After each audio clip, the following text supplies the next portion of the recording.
everyone, and welcome back to Queen G's Recipes. And today we're going to continue on with our cookie series. So I told you guys in my last video that we would be doing a cookie series of my 5 top favorite cookie recipes.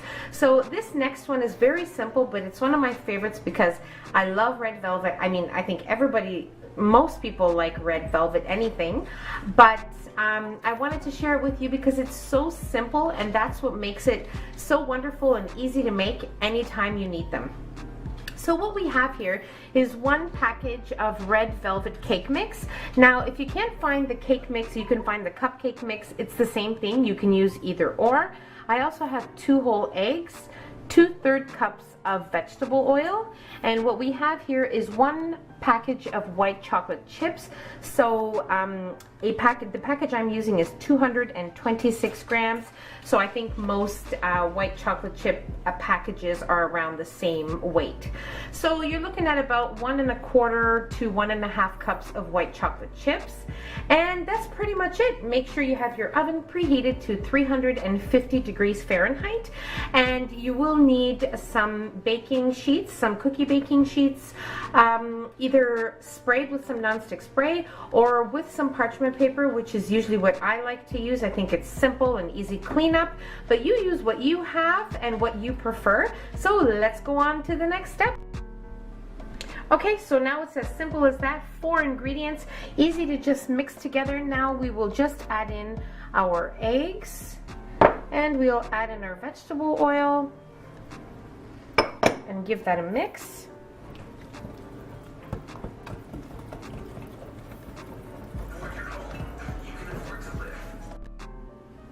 Okay, so I gave that a nice mix with my whisk, and now what you want to do is add in your chocolate chips. And it's just as simple as that. It cannot be any easier.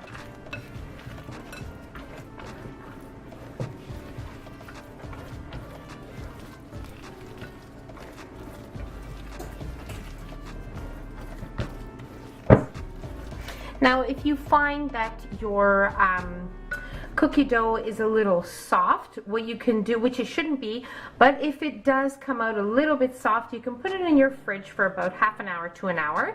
Cover it with some plastic wrap and then remove it and make your cookies. But my dough is perfectly fine. I like the way it looks. And now what I'm gonna do is just place it on my baking sheets, and we're ready to cook them for about 10 to 12 minutes. Okay, so as I usually say in my cookie recipes, I always use a scoop.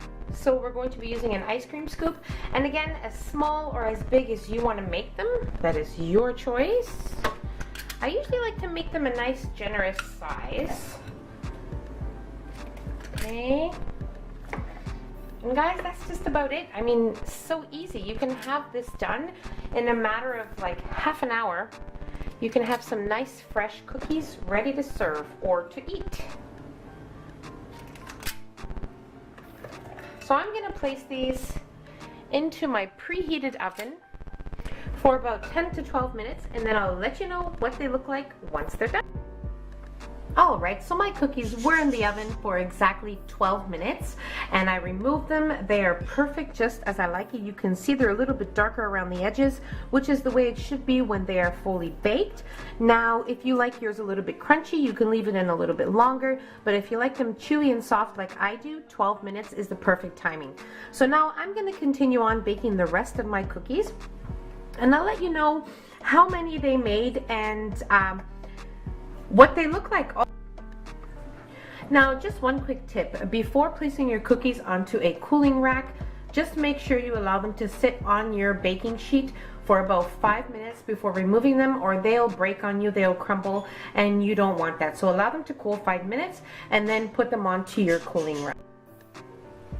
Alright, so here we have our white chocolate red velvet cookies, and very easy, guys. As I showed you, very simple steps, very few ingredients, just 4 ingredients actually, and you can have these on your table within a half an hour, and it takes 12 minutes each time. If your cookies are a little bit smaller, then it might only take 10 minutes. As soon as you see the edges becoming a little bit darker and the inside is still a bit soft, then you know that they are baked. And my batter actually gave me 13 cookies. So you gotta remember that they are giant cookies, and if you make them smaller, it will give you more cookies. And here you have it, guys, our second cookie recipe in our cookie series. And please stay tuned because I will be posting another cookie recipe in a few days to continue on with our cookie series. And that's about it. So I really hope you guys enjoyed this video. Don't forget to subscribe if you haven't already so you can receive all my future videos. And don't forget to like this video if you enjoyed it and if you enjoyed my recipe. And share the recipe with your friends, your family, and that's about it. So take care, everyone.